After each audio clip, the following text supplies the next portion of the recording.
Donc nous voilà de retour sur notre moyeu arrière d'Iveco. Donc comme je vous disais, nous allons changer les garnitures arrière. Alors à la première étape, je vous ai laissé au moment où je devais desserrer l'écrou central, que voici. Donc je l'ai desserré. On va le terminer à la main.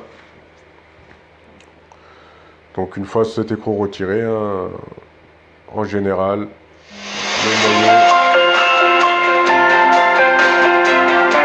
facilement.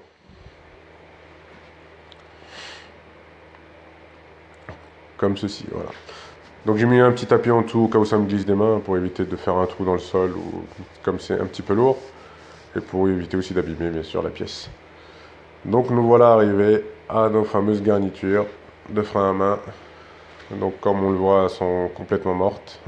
Il n'y a même plus de matière dessus. Donc ça fait un bon moment que le camion roule comme ça, vu l'état et vu la rouille surtout. Donc c'est ces pièces que nous allons changer. Donc alors ce qu'il faut savoir surtout que si vous voulez changer vos disques, c'est le même principe, hein, le même démontage. Donc la seule différence, c'est que là, il va falloir démonter les 8 boulons que vous voyez. Donc voilà, une fois ces boulons démontés, en général le disque sort. Des fois, il faut tapoter un peu dessus pour le débloquer avec la crasse et la rouille. Mais sinon, ça sort relativement facilement.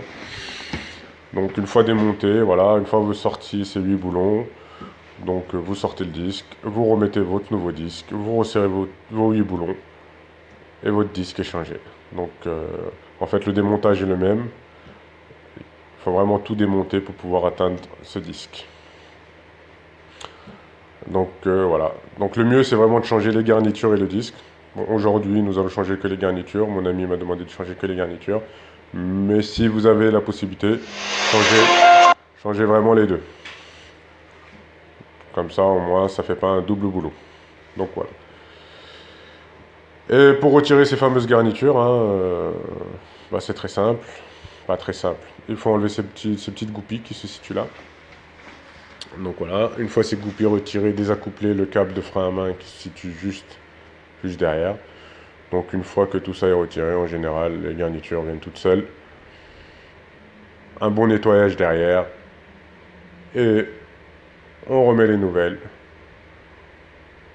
Et normalement, c'est bon. Donc, mais pour le remontage, je vais refilmer de toutes les manières. Donc, ah oui, pour le disque, pour le démonter, voilà, vous tapotez un peu pour le décoller. Donc, bien sûr, retirez ces 8 boulons. Et une fois que vous l'avez tapoté, il va sortir et vous remettez de nouveau. Donc, je reviens vers vous pour le remontage dans la troisième partie.